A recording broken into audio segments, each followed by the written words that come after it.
नमस्कार। बीए प्रथम वर्ष के विद्यार्थियों, ई क्लास में आपका स्वागत है। अब हम आगे चल रहे हैं। प्रसंग हमारा चल रहा था कि चित्रग्रीव नामक कपोतराज ने अपने आश्रित कबूतरों को अपने मित्र हिरण्यक नामक मूषिक राज के द्वारा छुड़वा लिया था। तो अभी जो इस सब वृत्तांत को देख रहा था वो था लघुपत्तक नामक कौआ, जो कि हम शुरू में पढ़ रहे थे कि लघुपत्तक नामक कौए ने चित्रग्रीव और हिरण्यक की कथा देखी और इसके पश्चात इन सब वृत्तांत को देखने वाला हिरण्यक क्या करता है उसका आगे वर्णन है। तो देखिए क्या कहता है, क्या होता है आगे। अथ लघुपत्तक नामा काके सर्ववृत्तांतदर्शी साश्चर्यमिदम आहा। अथ इसके पश्चात लघुपत्तक नामा काके, लघुपत्तक नामक कौआ, सर्ववृत्तांतदर्शी सब वृत्तांत को देखने वाला, से आश्चर्य के साथ इदम आहा यह बोला। यानी इसके पश्चात संपूर्ण वृत्तांत को देखने वाला लघुपत्तक नामक कौआ आश्चर्यपूर्वक इदम आहा यह बोला, अहो हिरण्यक, अरे हिरण्यक, श्लाघ्यो असि, तुम बहुत प्रशंसनीय हो। अतो इसलिए अहमपि मैं भी त्वया सह तुम्हारे साथ मैत्रीम कर्तुम इच्छामि, मित्रता करना चाहता हूँ, इसलिए मैं भी तुम्हारे साथ मित्रता करना चाहता हूँ। अतस्त्वम इसलिए तुम माम मुझको मैत्रेण अनुग्रहीतुम अर्हसि, मित्र भाव से अनुग्रहित करने योग्य हो, अर्थात तुम मुझे मित्र बनाने योग्य हो। एतत् श्रुत्वा ऐसा सुनकर हिरण्यको अपि, हिरण्यक भी विवर अभ्यंतरात् आहा, यानी कि अपने बिल के अंदर से ही आहा बोला, कस्त्वम, तुम कौन हो। स ब्रूते, तो वह कौवा कहता है, लघुपत्तक नामा वायसो अहम, मैं लघुपत्तक नाम का वायस यानी कि कौवा हूँ। हिरण्यको विहस्य, हिरण्यक ने हंसकर आहा कहा, क्या कहा, का त्वया सह मैत्री, क्या तुम्हारे साथ मित्रता। फिर आगे हिरण्यक क्या कहता है देखिए, यतः क्योंकि यद येन युज्यते लोके बुधस्तत् तेन योजयेत अहमन्नम भवान भोक्ता कथम प्रीतिर भविष्यति। यानी कि हिरण्यक नामक जो चूहा है वो कहता है कि किसके साथ मित्रता करनी चाहिए, यानी किसके साथ मित्रता बनानी चाहिए। तो वो कहता है कि लोके, संसार में, यत येन युज्यते, कि जो जिसके साथ जोड़ने योग्य होता है, यत जो ये जिसके साथ युज्यते जोड़ने योग्य रह होता है, बुद्धे बुद्धिमान व्यक्ति, तत्तेन योज्येत उसे उसके साथ जोड़ें। अहम अन्नम, मैं अन्न हूँ, भवान भोक्ता, आप खाने वाले हो, प्रीति ही कथम भविष्यति, तब कैसे प्रीति हो सकती है। और देखिए मूषिक राज हिरण्यक कहता है कि संसार में जो वस्तु जिस वस्तु के साथ जोड़ने योग्य होती है उस वस्तु को उसी वस्तु के साथ जोड़ देना चाहिए। यानी कि ज्ञानी विद्वान को सदैव योग्य व्यक्ति को अन्य योग्य व्यक्ति के साथ मिलाने की योजना करनी चाहिए। हे लघुपत्तक कौए, मैं चूहा तुम्हारा भोजन हूँ, क्योंकि कौए चूहे को खा जाते हैं, तो तुम मेरे खाने वाले हो, अर्थात चूहे का भोजन काक करता है। इस स्थिति में तुम बताओ कि हमारे में परस्पर प्रेम या मैत्री कैसे संभव हो सकती है।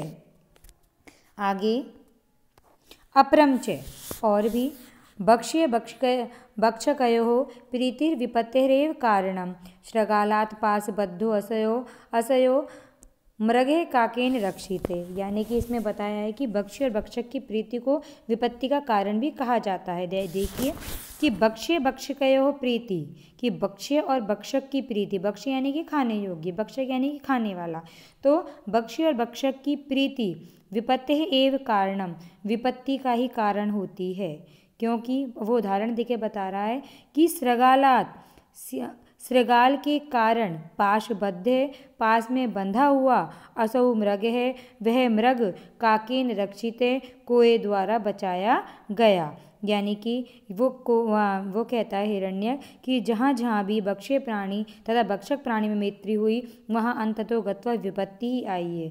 जैसे कि भक्ष्य मृग यानी कि खाने योग्य मृग और भक्षक श्रृगाल में परस्पर मैत्री हुई। देखिए भक्षक श्रृगाल ने अपनी करतूत से मृग को पास में फंसा लिया, लेकिन सौभाग्य से वह मृग अपने मित्र काक द्वारा बचा लिया गया। ठीक है, यानी तात्पर्य यह है कि मैं भक्ष्य मूषिक हूँ, आप भक्षक काक हैं, तो फिर अपन में मैत्री कैसे संभव हो सकती है। इसके लिए क्या कहते हैं, जो हिरण्यक है वो मृग, काक और श्रृगाल की कथा सुनाता है। उस कथा को सुनते हैं। सुनते हैं। वायसो अब्रवीत, कुआ बोलता है, कथम एतत्, यह कैसे। हिरण्य की कथयति, हिरण्य कहता है, यानी कि वो कथा सुनाता है मृग, श्रृगाल और काक की। अस्ति मगध देशे चंपकवती नाम अरण्यानि, यानी कि मगध देशे, मगध देश में चंपकवती नाम का एक अरण्यानि विशाल वन है। तस्याम, उसमें चिरात बहुत दिनों से महता स्नेहन यानी कि अत्यधिक स्नेहपूर्वक मृग काको निवसत है, मृग और कोआ रहते थे। सैचे मृग है स्वेच्छया भ्राम्यन हृष्ट पुष्टांगे केनचित श्रृंगालेन अवलोकित है। सैचे मृग, और वह मृग स्वेच्छा से भ्राम्यन घूमता हुआ हृष्ट पुष्टांग है केनचित यानी कि हृष्ट पुष्ट शरीर वाले उस मृग को किंचित किसी श्रृगालेन अवलोकित, किसी श्रृगाल यानी कि गिदड़ ने देख लिया, यानी कि एक बार स्वेच्छा से घूमते हुए हृष्ट पुष्ट अंगों वाले उस मृग को शियार ने देख लिया।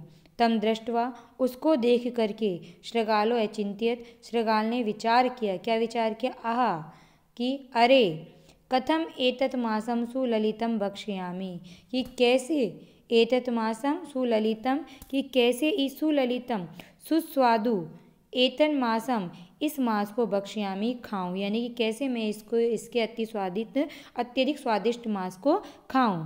भवतु, अच्छा, विश्वासम तावत उत्पादयामि, तो पहले मैं इसमें विश्वास पैदा करता हूँ। इति आलोच्य, ऐसा विचार करके उपसृत्य अब्रवीत, उसके पास जाकर बोला, मित्रम, हे मित्र, कुशलम ते, आप कुशल तो हैं।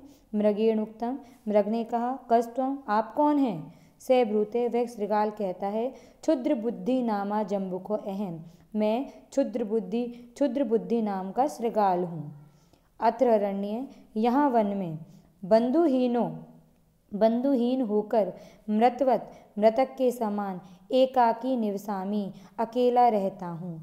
इदानीम, आज, त्वाम, आप जैसे मित्रमासाद्य, मित्र को पाकर पुनः फिर से बंधु जीवलोकम प्रविष्टो अस्मि, बंधुओं के साथ जीवलोकम, इस संसार में प्रविष्टो हूँ, यानी कि इस वन में मैं बंधु से हीन होकर मृत के समान अकेला रह रहा हूँ, लेकिन इस समय तुम्हारे जैसे मित्र को पाकर बंधु सहित होकर मैं इस संसार में मानो दोबारा प्रविष्ट हो गया हूँ। अधुना, अब, तव अनुचरणेन आपका दास बनकर मैं सर्वथा सदा भवितव्यमिति, सदा रहना चाहता हूँ, यानी कि आपके साथ ही सदा रहना चाहता हूँ। मृगेण उक्तम, मृग ने कहा, एवं अस्तु, ठीक है, ऐसा ही हो। आगे, ततः पश्चात, इसके पश्चात,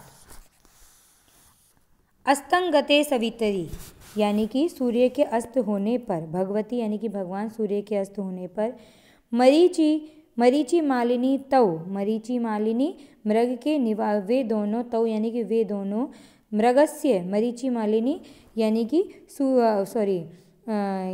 मरीचि मालिनी चंद्रमा के उदित होने पर, तव वे दोनों, मृगस्य वासभूमि, मृग के वासभूमि निवास स्थान पर गतौ गए, यानी इसके बाद सूर्य के अस्त होने पर वे दोनों मृग के निवास स्थान पर गए। तत्र, वहाँ, चंपक वृक्ष शाखायाम, चंपक वृक्ष की शाखा पर, सुबुद्धि नामक काको, कोआ, मृगस्य चिरमित्रम, मृग का पुराना मित्र निवसति रहता है। तौ दृष्ट्वा, उन दोनों को देखकर, काको एवदत, कोआ बोला, सखे चित्रांग, कि हे मित्र चित्रांग, मृग का नाम चित्रांग है, कि हे मित्र चित्रांग, कोयम द्वितीय है, ये दूसरा कौन है। मृगो ब्रूते, मृग कहता है, जम्बुको अयम अस्मत् सख्यम इक्षण आगत है, कि जम्बुक नाम का यह श्रृगाल है, अस्मत् सख्यम इक्षण, हमारी मित्रता की इच्छा करने से आगत है, आया है, यानी हमारी मित्रता की इच्छा करता हुआ ये यहाँ आया है। काको ब्रूते, तो कोए ने कहा, मित्र, अकस्मात आगंतुना, कि अकस्मात आए हुए के सहसात मैत्री न युक्ता, मित्रता कर लेना ठीक नहीं है। अतः तन्ने भद्रमाचरितम, तुमने यह अच्छा नहीं किया। तथा च उक्तम, और जैसा कि कहा भी गया है।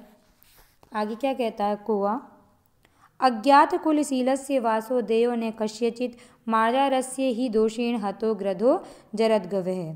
वो दूसरी कथा सुनाते हुए कौवा कहता है कि अज्ञात कुलशीलस्य, जिसका कुल एवं शील अज्ञात हो, ऐसे कस्यचित् वासो न देय है, ऐसे किसी अन्य को निवास नहीं देना चाहिए ही, क्योंकि मार्जारस्य दोषेण, क्योंकि बिलाव के दोष से जरदगव ग्रधे हते, जरदगव नामक गीध मारा गया। यानी कि जिसके कुल एवं शील अज्ञात हो, ऐसे कस्यचित् वासो न देयो, ऐसे किसी को भी निवास नहीं देना चाहिए, क्योंकि मार्जारस्य दोषेण, क्योंकि बिलाव के दोष से जरदगव ग्रधो हतो, जरदगव नामक गीध मारा गया। यानी कि वो जो कौवा है वो उसको नई कहानी सुनाते हुए कहता है। तो आगे वो कैसे कहानी सुनाएगा कि वो दोनों कहते कैसे, तो कौवा कहानी सुनाते हुए कहता है।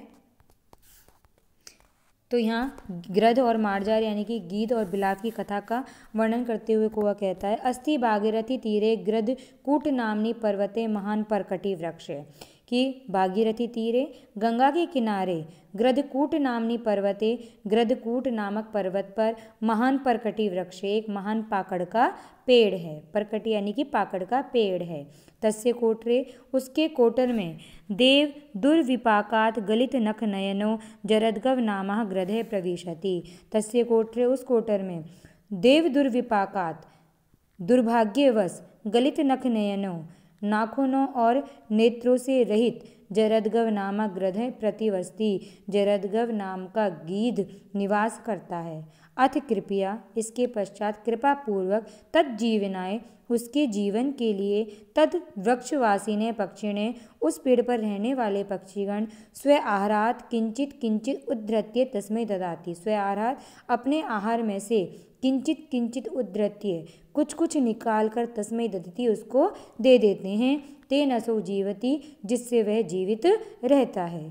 तेषाम सबका नाम रक्षाम च करोति, और वह उन पक्षियों के सबका नाम बच्चों की रक्षाम च करोति, रक्षा भी करता है। अथ इसके पश्चात कदाचित किसी समय दीर्घकर्ण नामक मार्जरे बिलाव पक्षी सावकान बक्षितुम, पक्षी के बिलाव पक्षियों के बच्चों को बक्षितुम खाने के लिए तत्रागते वहाँ आया। ततः तम आयांतम दृष्ट्वा, उसको तत्पश्चात उसको वहाँ आया हुआ देख, पक्षी सावकई भयार्थी, पक्षियों के बच्चों ने भयार्थी भयार्थी भय के कारण कोलाहल कृते, कोलाहल किया यानी कि हल्ला मचाया। तत्श्रुत्वा, उसको सुनकर, जरदगवेन उक्तम, जरदगव ने कहा, को अयम आयाति, यह कौन आ रहा है। दीर्घकर्णो ग्रधम आलोक्य से वयम आहा, यानी कि दीर्घकर्ण, बिलाव का नाम दीर्घकर्ण है, तो दीर्घकर्ण नामक बिलाव ने ग्रधम आलोक्य गीध को देखकर से वयम आहा, भयपूर्वक कहा, हा, अरे, हतो अस्मि, मैं तो मारा गया हूँ, यतो अयम, क्योंकि यह माम व्यापादयिष्यति, क्योंकि यह मुझे यिष्यति, क्योंकि यह गीध मुझे मार डालेगा। अथवा तावद भयस्य भेतव्यम यावत भयम अनागतम आगतम तो भयम वीक्षे नरे कुर्याद यथोचितम, यानी कि भय के प्राप्त होने पर क्या उपाय, यथोचित उपाय करने चाहिए, इसके बारे में वो बिलाव सोचते हुए कह रहा है दीर्घकर्ण नामक, कि यावत भयम अनागतम, जब तक भय नहीं आया है, तावत भयस्य भेतव्यम, तब तक भय से डरना चाहिए। तो भयम आगतम, और भय को आता हुआ वीक्ष्य देख करके, नरह मनुष्य को यथोचितम कुर्यात, यथोचित उपाय करना चाहिए। यानी कि जरदगव गीध को देख करके दीर्घकर्ण नामक बिलाव सोचता है, जब तक किसी के सामने भय उपस्थित नहीं होता है तब तक उसे भय से डरना चाहिए, लेकिन भय अगर सामने ही आ जाता है तो उसे भय से बचने का उपाय करना चाहिए। तो दोबारा यहाँ यानी कि जो जरदगव नामक गीध से बचने के लिए दीर्घकर्ण नामक बिलाव उपाय सोचता है। दोबारा सुन लीजिए, यावत भयम अनागतम, जब तक भय नहीं आया है, तावत भयस्य भेतव्यम, तब तक भय से डरना चाहिए, तो भयम आगतम, भय को आता हुआ वीक्ष्य देख करके नरह मनुष्य को यथोचितम कुर्यात, मनुष्य को यथोचित उपाय करने चाहिए।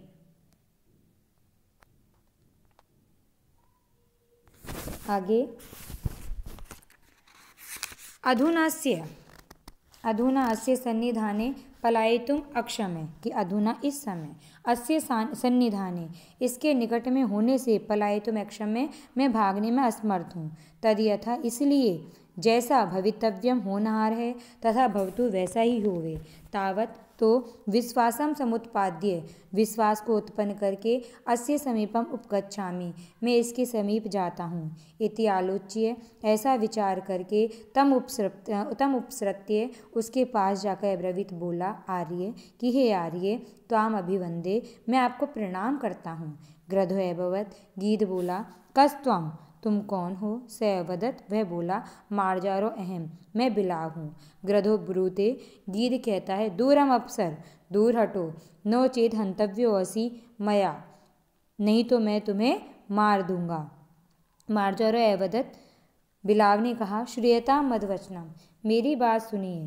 ततो इसके पश्चात यद अहम वध्य यदि मैं मारने योग्य हूँ तदा हंतव्य तो मार दीजिएगा। यतः क्योंकि जाति मात्रेण ही कश्चित वध्यते पूज्यते क्वचित व्यवहारम परिज्ञाय वध्य पूज्यो अथवा भवेत।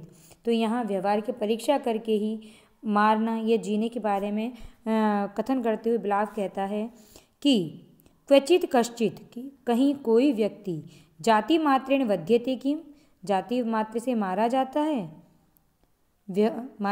है व्यवहारम परिज्ञाय व्यवहार को जानकर ही वध्य वह वध्य अथवा पूज्य भवेत पूज्य होता है। देखो दोबारा सुन लो।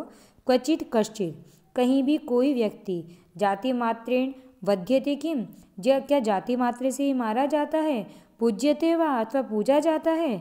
बताओ व्यवहारम परिज्ञाय व्यवहार को जानकर ही वध्य वह वध्य अथवा पूज्यो भवेत पूज्य होता है। यानी कि व्यक्ति का व्यवहार जानकर ही उसको मारा या पूजा जाता है।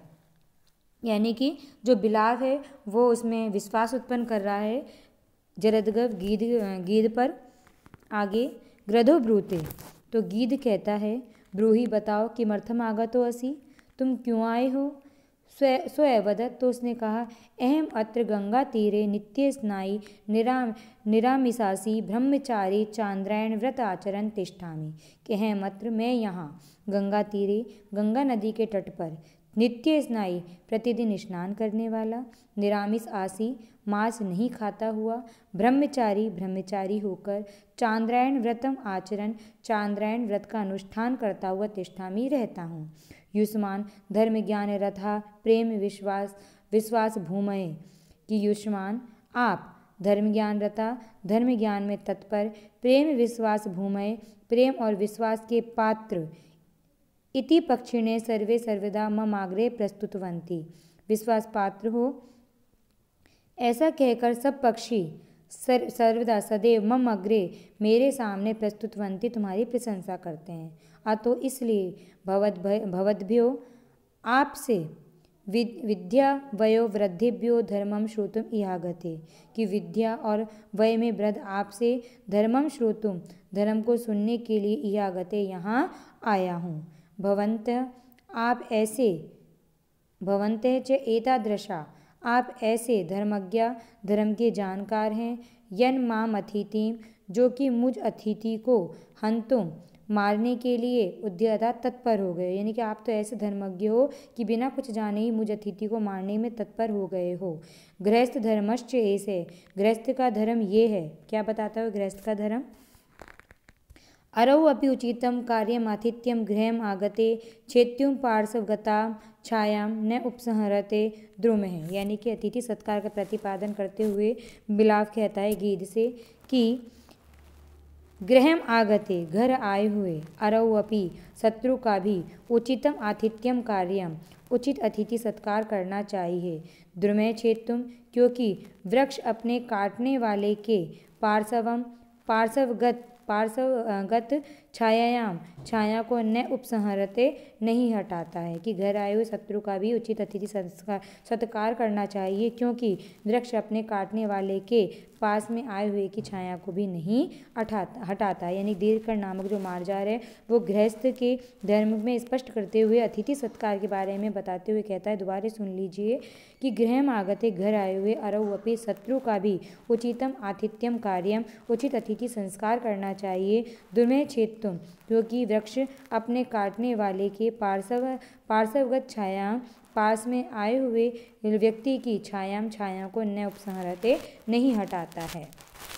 आगे किंच और भी यदि धनम नास्ति तदा, यदि धन न हो तदा तब सुप्रीतेन अपि वचसा, तो प्रीति युक्त वचनों से भी तावत अतिथि पूज्य एव, अतिथि सत्कार करना ही चाहिए, यानी कि अतिथि पूजनीय होता ही है।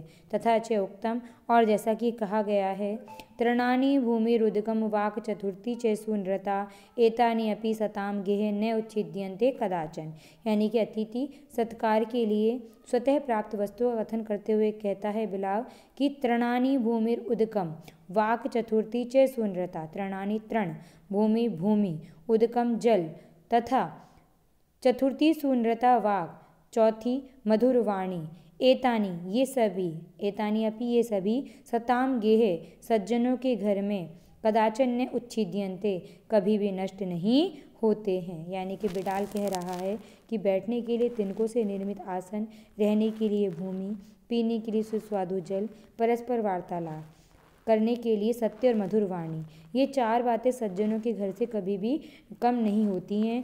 तो व्यक्ति का इन्हीं से उचित अतिथि सत्कार किया जा सकता है। तो तृणानि तृण, भूमि भूमि, उदकम जल, चतुर्थी सुनृता वाणी और चौथी सुमधुर वाणी, एतानि अपि ये सभी, सताम गेह सज्जनों के घर में, कदाचन न उच्छिद्यन्ते कभी भी नष्ट नहीं होते हैं।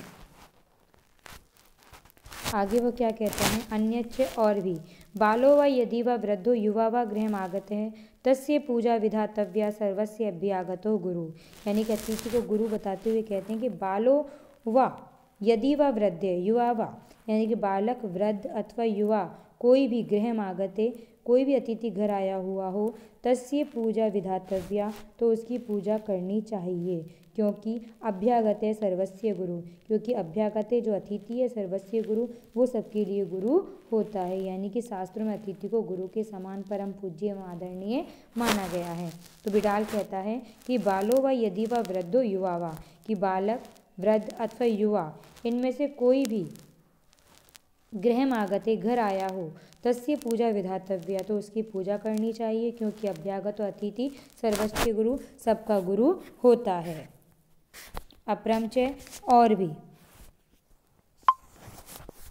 भी निर्गुणेषु अपि सत्वेषु दयां कुर्वन्ति साधवे नेहि संहरते ज्योत्सनाम चंद्रश्चांडाल वेशमने, यानी कि साधु जन के चरित्र का प्रतिपादन करते हुए बिडाल कहता है कि साधवे सज्जन लोग निर्गुणेषु निर्गुण प्राणियों पर, निर्गुणेषु अपि सत्वेषु निर्गुण प्राणियों पर भी दयाम कुर्वन्ति दया करते हैं ही, क्योंकि चंद्र है चंद्रमा, चांडाल वेशमने चांडाल के घर से ज्योत्सनाम न संहरते चांदनी को नहीं हटाता है।